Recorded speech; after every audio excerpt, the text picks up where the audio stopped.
Buenos días a todos, gracias por acompañarnos. Una vez más, un saludo a todos aquellos que nos acompañan por la oportunidad que nos dan de entrar a sus hogares. Gracias. Muy bien, pues hemos venido hablando de la vida de fe, ¿verdad? La vida de fe. Jesús dijo y decíamos en Juan capítulo 10, versículo 10. El ladrón no viene sino para hurtar y matar y destruir. Yo he venido para que tengan vida y para que la tengan en abundancia. Dos cosas realmente opuestas, ¿verdad? El ladrón no viene sino para hurtar y matar y destruir.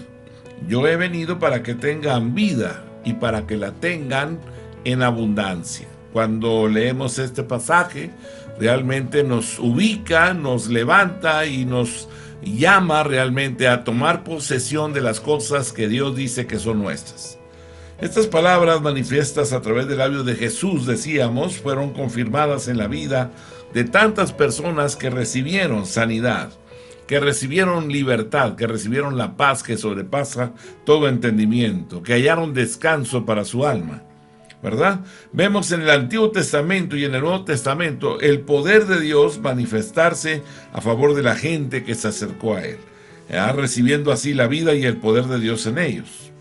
Muy bien, pues también hablábamos, ¿verdad?, de la realidad del Evangelio. Realmente hoy, ¿verdad?, el Evangelio es la verdad total, la verdad de fe, la verdad absoluta se encuentra en la Escritura. Jesús dijo: yo soy el camino, la verdad y la vida. Él unió, ¿verdad?, en su mensaje. Nos estaba hablando de todo lo que no vemos con nuestros ojos naturales, pero que es más real que lo que se ve. Veíamos a Jesús caminando y haciendo milagros extraordinarios. Podríamos hablar, ¿verdad?, de que algunas personas, por su incredulidad, quizás por la dureza del corazón, claro, no pasan a creer que estos milagros puedan ser. En los años y experiencia que tenemos, realmente hemos visto resurrecciones entre los muertos. Hemos visto también la salud y la sanidad y cómo Dios hace órganos nuevos, ¿verdad? Hemos visto milagros extraordinarios, personas que han disfrutado de los beneficios de la gracia de Dios. Así que cuando vemos estas cosas, realmente, ¿qué podríamos hablar, verdad? Parecen imposibles, mas sin embargo, para Dios nada es imposible, todo es posible en Él. Así que quitemos los obstáculos, los estorbos. Quiero decirle que no es solamente lo que nuestros ojos pueden ver. Hay un mundo de cosas que no vemos, que son más reales que las que vemos, ¿verdad? Esas estructuras atómicas que conforman o forman la sustancia o forman las cosas naturales, ¿verdad? Formadas por esas partículas que no se ven, pero que al final usted y yo podemos entender, ¿verdad?, a través de lo que la ciencia nos enseña, cómo esas estructuras y esos átomos y esas moléculas empiezan a moverse a velocidades tan increíbles que nosotros con la mano tocamos una superficie, mas sin embargo en su interior hay un mundo de átomos moviéndose a velocidades increíbles. Bien, pues eso es así realmente, ¿verdad? Crea en Dios, ¿verdad? Él hizo todas las cosas y realmente todas las cosas están vivas, ¿verdad? Son cosas. El planeta Tierra es un planeta diseñado, ¿verdad?, para la vida realmente. Bien, pues cuando nos colocamos en esta posición, ¿verdad? Algunas personas se llegan a pensar que la fe en Dios, al cual no veo, pero creo en Él, ¿verdad? Porque esta es la fe. La fe es la certeza de lo que espero, la convicción de lo que no veo. Y cuando yo estoy tomando esta definición de fe y estoy creyendo lo que no veo, en ese momento estoy caminando, ¿verdad?, sobre el agua, estoy recibiendo, ¿verdad?, las cosas eternas, estoy fortaleciendo mi ser interior, ¿verdad?, el hombre interior, ¿verdad?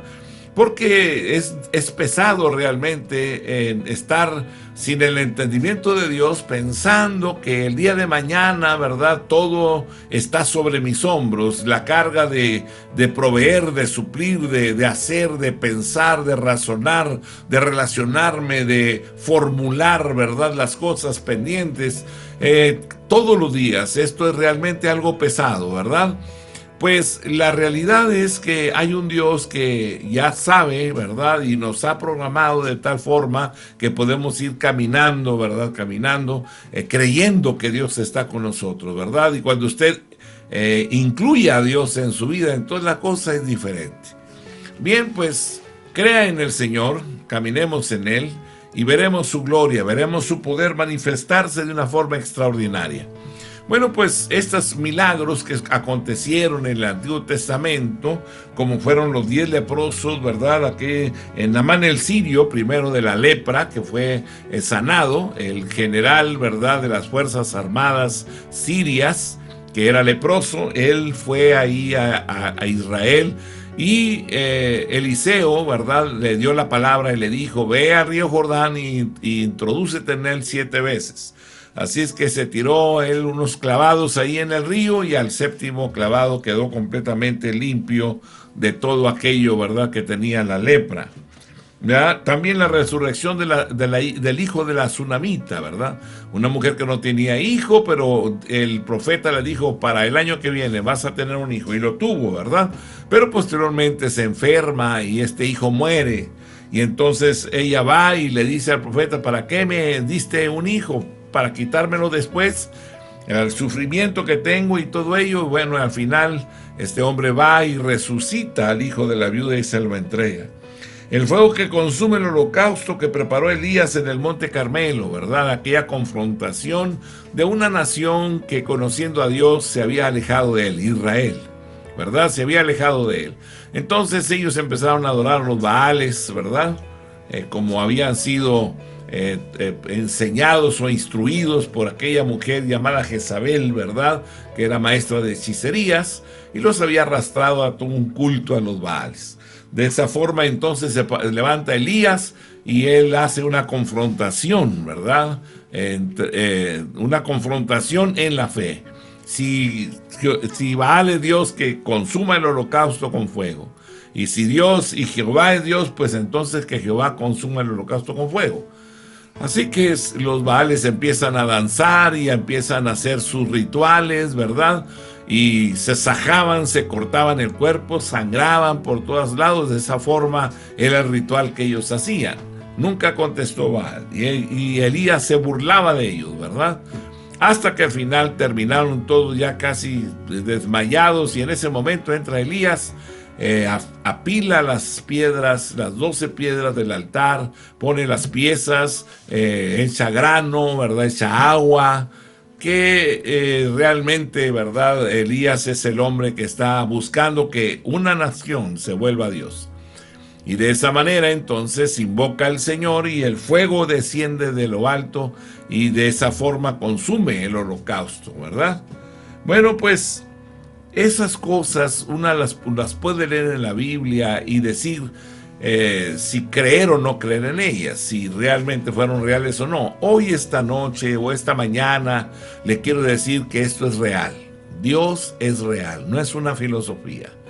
Él es real, Él es el creador de todo lo visible y lo invisible, ¿verdad?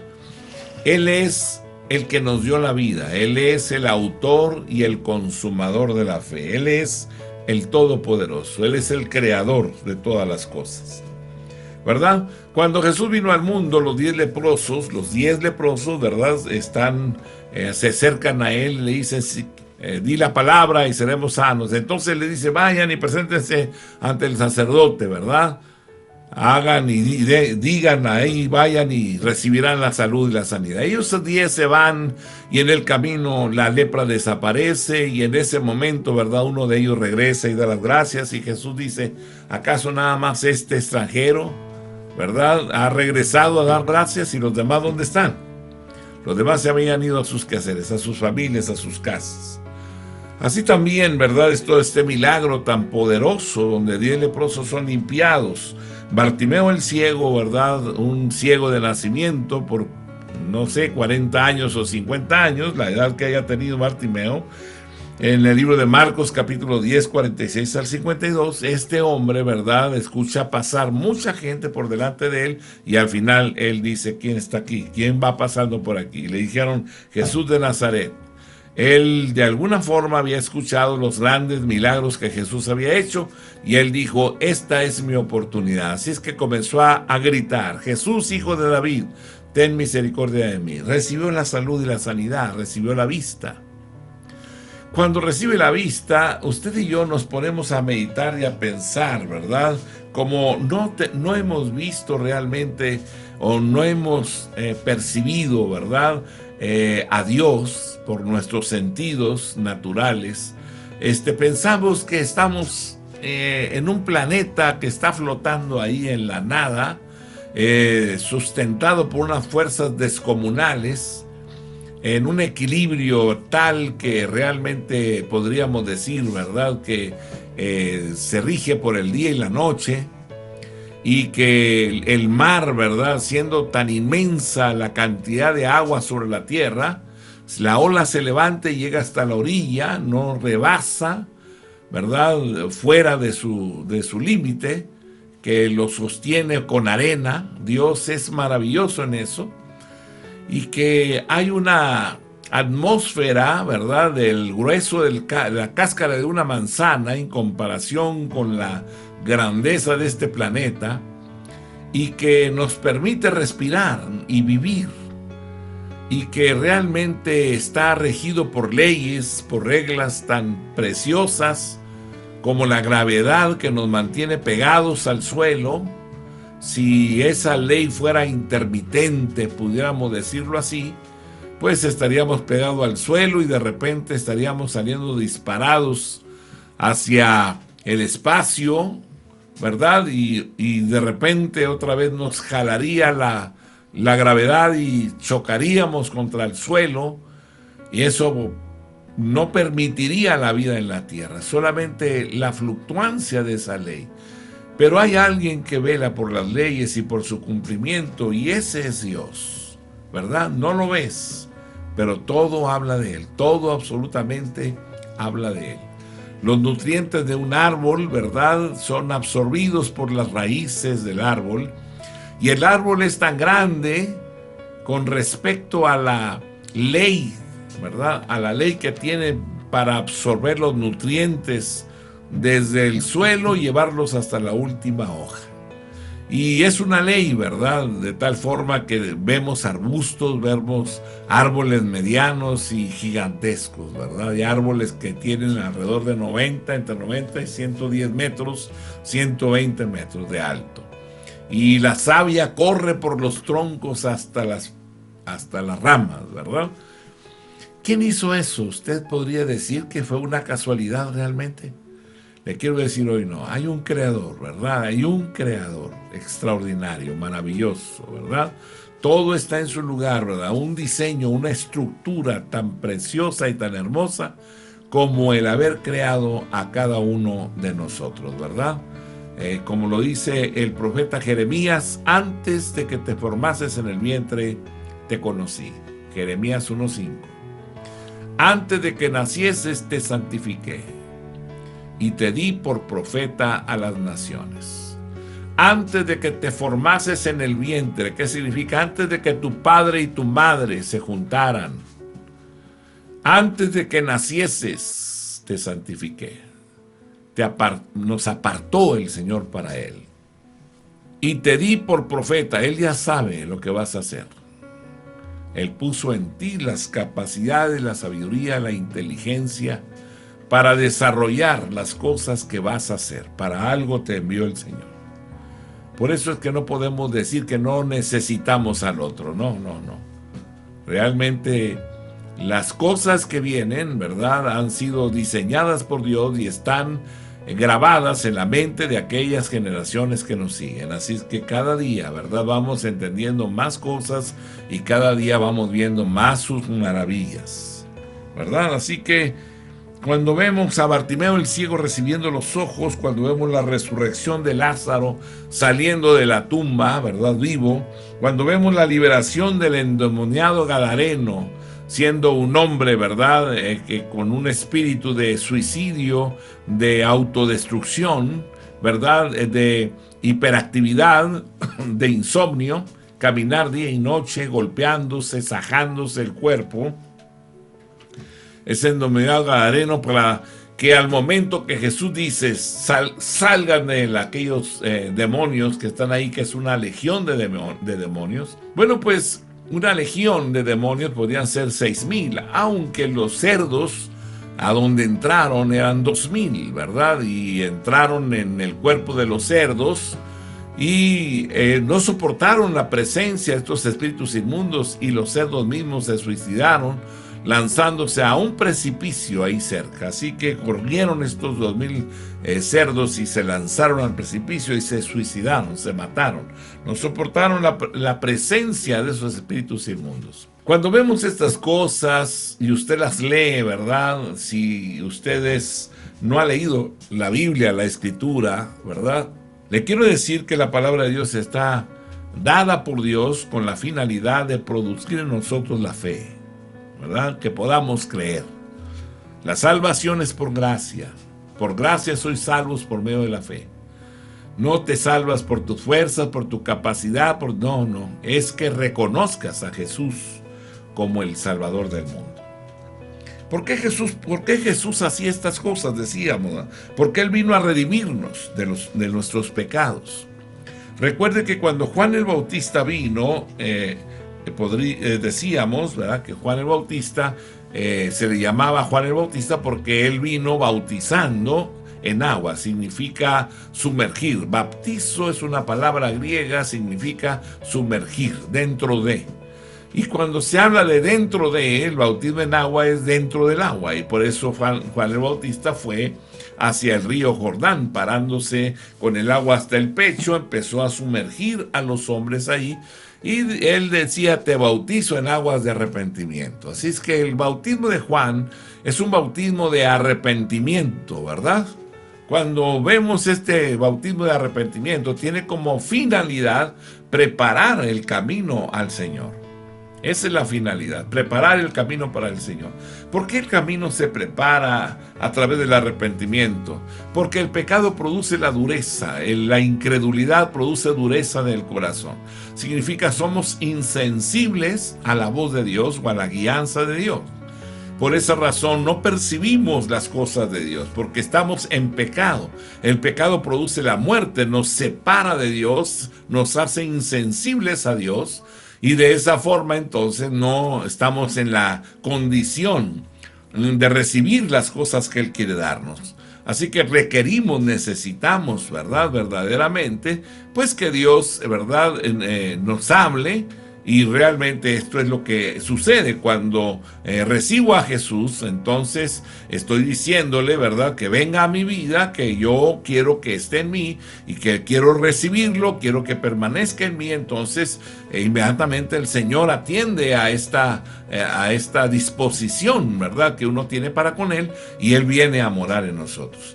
¿De qué forma? El Espíritu de Dios viene y entra en aquellos que han creído, que se han dispuesto, entra en ellos y comienzan a experimentar una vida sobrenatural. Las cosas de Dios son sobrenaturales.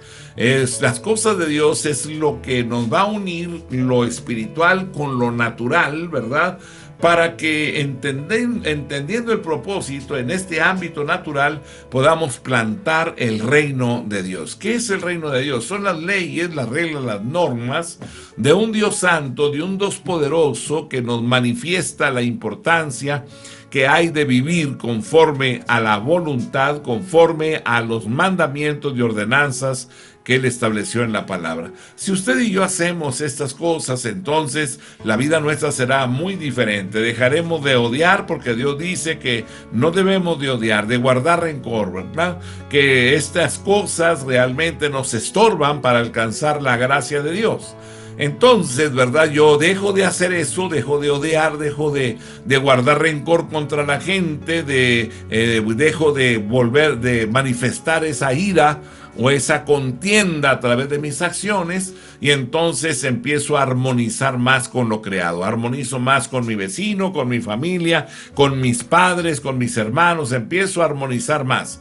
Y sobre todo empiezo a entender algo muy importante, porque Dios dice, lleva tu cruz. Significa, ¿verdad?, que hay cosas que son bastante dolorosas, pero necesarias. Significa que voy a tener dificultades, problemas, ¿verdad? Pero no importa. Sé que al final, ¿verdad? Lo veré a él cara a cara. Sé que al final habré disfrutado de los beneficios de la gracia de Dios. Por gracia sois salvos por medio de la fe. De esa forma vamos caminando y entendiendo, madurando, ¿verdad? Para no reaccionar, sino accionar conforme al mandamiento y no conforme a las emociones de mi alma. Si yo me guiara por mi alma, entonces mi vida sería fluctuante, porque de repente uno anda de buenas y de repente uno de malas, ¿verdad? Esa fluctuancia me hace tener una vida inestable, ¿verdad? Inestable. Por esa razón, un hombre le dice a la mujer con la cual se casa: te quiero, te amo, voy a estar contigo toda mi vida, pero cuando hay las diferencias entre uno y otro, en ese momento, ¿verdad?, se torna violento.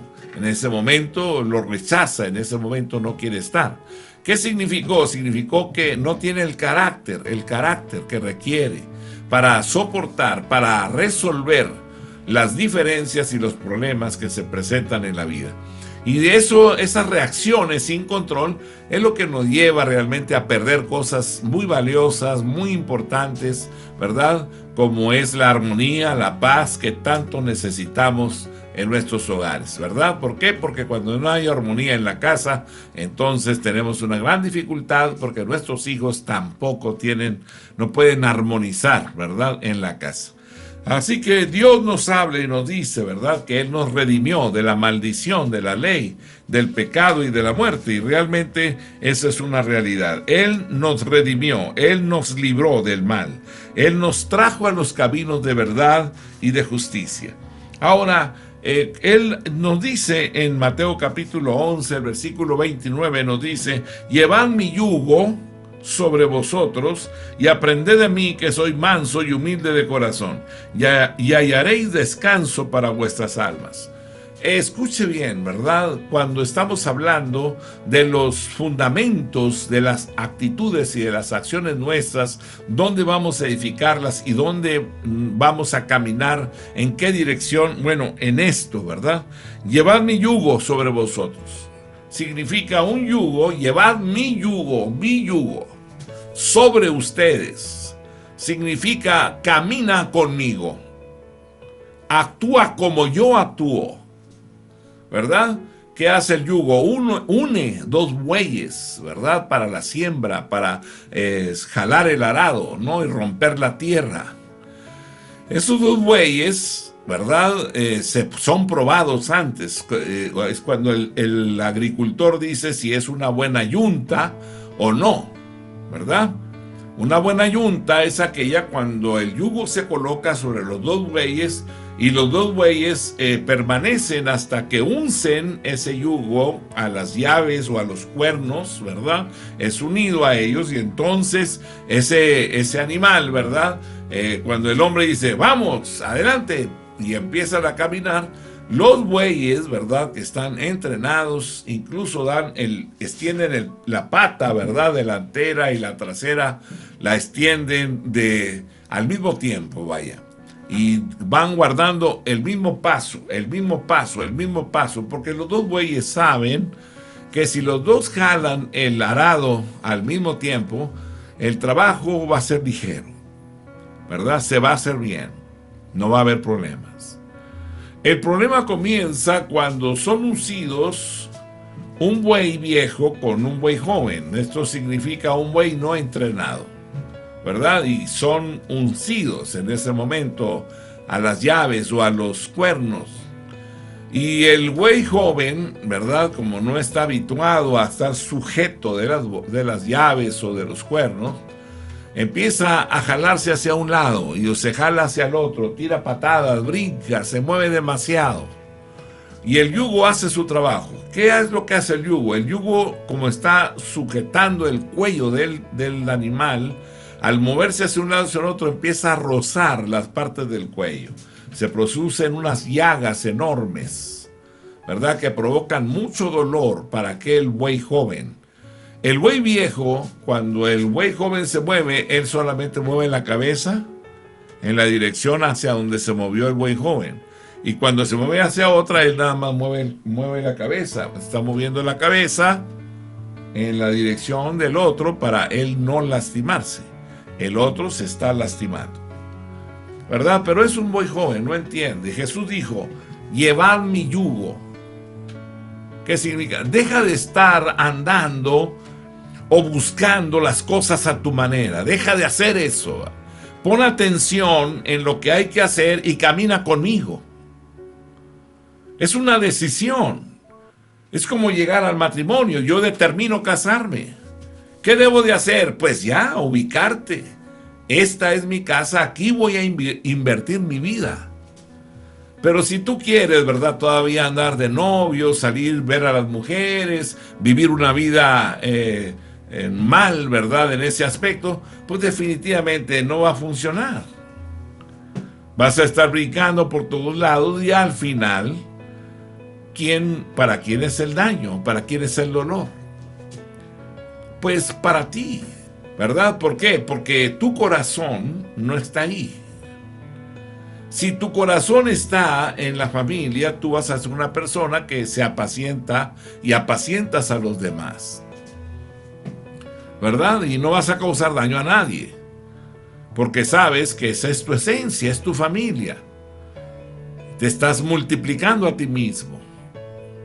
Así que tienes que aquietar tu alma y someterla a la obediencia de las normas y las reglas que rigen la vida familiar. La fidelidad, la lealtad, la transparencia, ¿verdad? Son cualidades de carácter que tengo que desarrollar. Algunas cualidades quizás las tenga desarrolladas y otras no. Y en eso tengo que invertirme, en eso tengo que trabajar.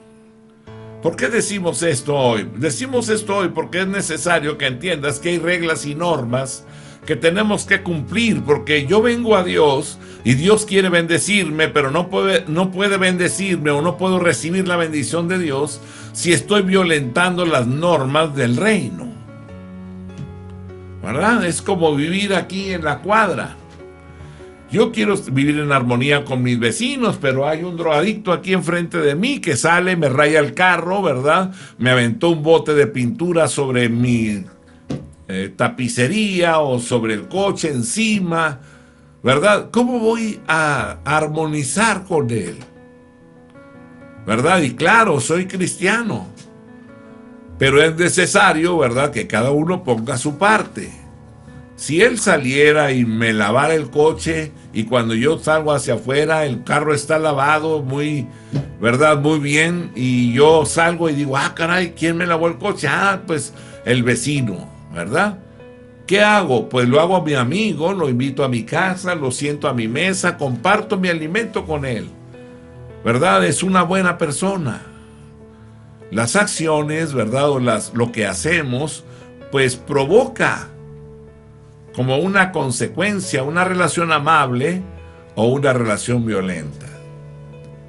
Y creo que podemos nosotros enfrascarnos en hacer las cosas bien, ¿verdad? Si tú quieres, ¿verdad? Si tú entiendes la importancia de que la actitud o el carácter formado es importante. Por eso Jesús nos dice, sé manso y humilde de corazón. Así como Él, ¿verdad? Nos dice aquí en Mateo 11:29, llevad mi yugo sobre vosotros, el yugo. Aprended de mí, o sea, vamos a aprender de Él, que soy manso y humilde de corazón, y hallaréis descanso para tu alma. Soy manso, dice Jesús. Aprended de mí que soy manso, significa aprende la mansedumbre, ¿verdad? Aprende la mansedumbre. Y también aprende la humildad, ¿verdad? Manso y humilde de corazón.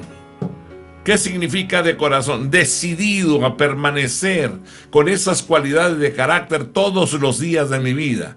Que nadie venga a alterar estas cualidades, que estas cualidades sean probadas en medio de la adversidad, ¿verdad? Eso es lo que Dios va a hacer. Por eso nos pone el yugo y nos hace transitar, caminar, vivir como Él vivió. y hallaréis descanso para tu alma. Claro, ¿por qué? Porque he hecho lo bueno, lo honesto, lo puro, lo santo, lo que glorifica a Dios. Si hago esas cosas, ¿cuál será mi peso de conciencia? Ninguno. Estaré satisfecho de haber hecho lo correcto, ¿verdad? Y si yo estoy satisfecho de haber hecho lo correcto, entonces tengo paz en mi corazón, ¿verdad? Hay algunos ejemplos de mansedumbre en la Escritura. Números capítulo 12, versículo 1 al 3. María y Aarón hablaron contra Moisés a causa de la mujer cusita que había tomado, porque él había tomado mujer cusita. Y dijeron: ¿solamente por Moisés ha hablado Jehová? ¿No ha hablado también por nosotros? Y lo oyó Jehová. Y aquel varón Moisés era muy manso, más que todos los hombres que había sobre la tierra. ¿Le ha tocado hablar o ha comentado usted referente a la esposa o a la decisión que su hermano o su hermana o primo o tío o sobrino tomó de esposa, tomar a una mujer que quizás usted no lo hubiera hecho? Quizás usted dijese: ay, hijito, ¿cómo te fuiste a meter con esta señora? No, qué terrible, ¿verdad? Y todo ello. Y criticamos las cosas. ¿Cómo reaccionaría? Bueno, pues Moisés es el hombre, y dice la Escritura, y aquel varón Moisés era muy manso. La mansedumbre es que usted tiene una identidad clara, sabe usted quién es, sabe las decisiones que tomó, se ha hecho responsable y usted actúa conforme a la decisión que usted ha tomado. Usted no habla de su esposa a nadie, mal de su esposa a nadie, de su esposo a nadie. Esto lo lleva a usted a apropiar la vida de responsabilidad, para que si tiene algo que resolver, solucionar, diferencias o cualquier cosa, usted las trata con él, con ella, ¿verdad? De esa forma discreta. Y cuando usted hace esas cosas de esa manera, entonces, ¿verdad? Usted se da cuenta que ha desarrollado algo en usted. ¿Qué ha desarrollado? La mansedumbre. La mansedumbre, la identidad, el saber quién soy en Cristo. ¿Verdad? Es necesario que entendamos, pues, la mansedumbre, ¿verdad? Porque usted puede pelear con su esposo, con su esposa, puede discutir con ellos y todo, pero al final la grande pregunta: ¿quién es usted? ¿Quién es usted? Ah, pues soy el esposo. Bueno, pues entonces usted es el esposo, deje de hablar mal de su esposa. Ame a su esposa. ¿Verdad? ¿Quién es usted? Ah, pues soy la esposa de él. Muy bien, pues entonces respete a su marido. No hable mal de él. ¿Quién es usted? Ah, yo soy el hijo de esta pareja, esos son mis padres.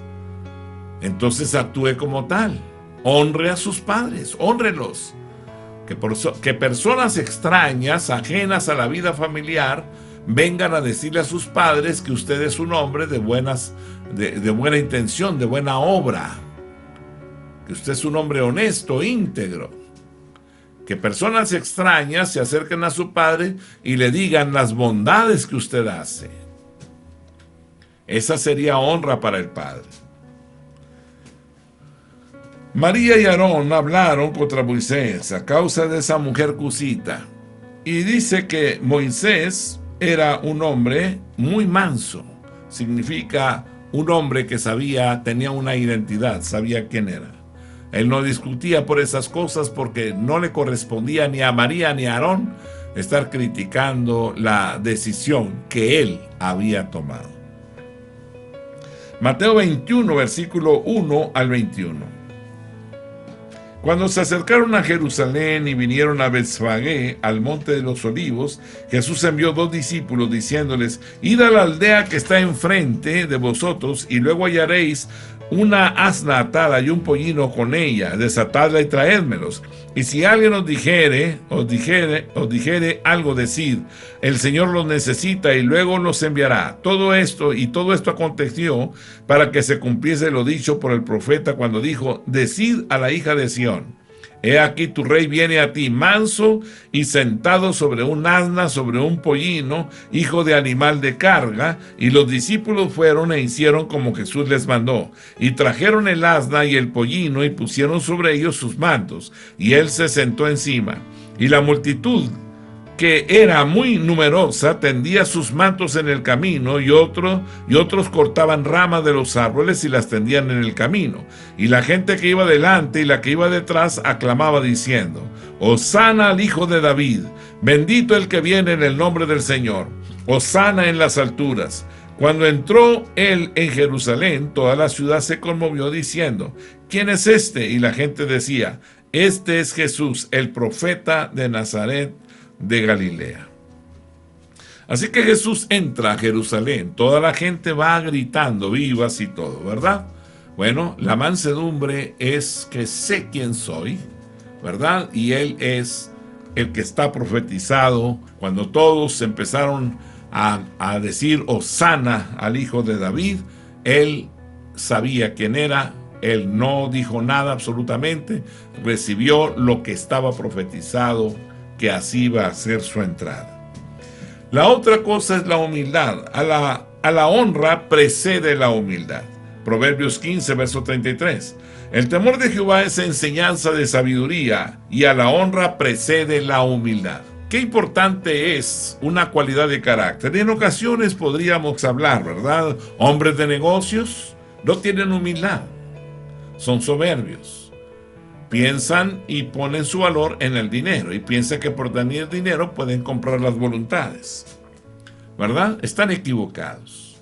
La humildad es necesaria. ¿Por qué?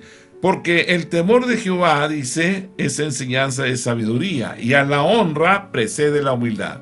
Si alguien va a ser honrado es porque es humilde. Es una cualidad de carácter necesaria para ser reconocido. La riqueza, la honra y la vida son el pago de la humildad. La riqueza, la honra y la vida. Hay mucha gente buscando la riqueza, pero no buscan la humildad. Y cuando llega la riqueza se envanecen, se ensoberbecen. Ese es el grande problema, y destruyen sus propias vidas. Porque la soberbia, ¿verdad? Dios la mira de lejos, ¿verdad? Y los soberbios echan a perder las cosas por sus conductas. Proverbios 22, versículo 4. Riquezas, honra y vida son la remuneración de la humildad y del temor de Jehová. Tiene todo el dinero, pero es muy humilde, es un hombre sencillo, es un hombre que saluda, que se sienta, que come con la gente ahí en la plaza, es un hombre que ríe, es un hombre que convive, un hombre que comparte, aún de lo que sabe, comparte su sabiduría también. Es como una forma de vida. Colosenses 3, versículos 12 y 13. Vestidos pues como escogidos de Dios, santos y amados de entrañable misericordia, de humildad, de mansedumbre, de paciencia, soportándoos unos a otros y perdonando unos a otros, si alguno tuviere queja contra otro, de la manera que Cristo os perdonó, así también hacedlo vosotros. Nos habla de una forma de vida, un carácter que vamos a desarrollar con estas cualidades, las cuales van a abrir las puertas de bendición para nosotros. La humildad es humillarse y es en el espíritu. Proverbios 16, verso 19. Mejor es humillar el espíritu con los humildes que repartir despojos con los soberbios. Dios habita con el quebrantado y humilde. Isaías capítulo 57, verso 15. Porque así dijo el alto y sublime, el que habita en la eternidad y cuyo nombre es el Santo. Yo habito en la altura y la santidad y con el quebrantado y humilde de espíritu, para hacer vivir el espíritu de los humildes y para vivificar el corazón de los quebrantados. Jesús dijo, sin mí nada podéis hacer. Juan 15:5. Yo soy la vid, vosotros los pámpanos. El que permanece en mí, yo en él, llevará mucho fruto, porque separados de mí, nada podéis hacer. La humildad es una cualidad de carácter, ¿verdad? Y la mansedumbre también. Algo que está impregnado en aquellos que han reconocido que todo lo que son y todo lo que tienen proviene del Dios de lo alto, del Padre de las luces. Si entendemos esto, entonces buscaremos desarrollar en nosotros no las cantidades económicas que estamos buscando. No, el carácter correcto, la humildad, la veracidad. ¿verdad?, que tenemos que desarrollar en nosotros con la finalidad de reflejar la naturaleza que Él nos ha compartido. Reflejar al Señor y que tu boca se abra para bendecir la gente. Si haces estas cosas, prosperarás. Cierra tus ojos y oremos. Señor, muchas gracias, Rey. Hoy en esta preciosa mañana, Señor, yo bendigo la vida de todas aquellas familias, Padre, que hoy reciben este mensaje y estas palabras en el nombre de Jesús, Rey. Te ruego, Padre, en el nombre de Cristo, que cada uno de nosotros podamos esforzarnos para reflejar las cualidades de carácter correctas. Recibe el honor y la gloria por siempre, en el nombre de Cristo, nuestro Señor y Salvador. Amén. Amén. Mis amados hermanos, Dios les bendiga. La paz de Dios sea con ustedes. Amén.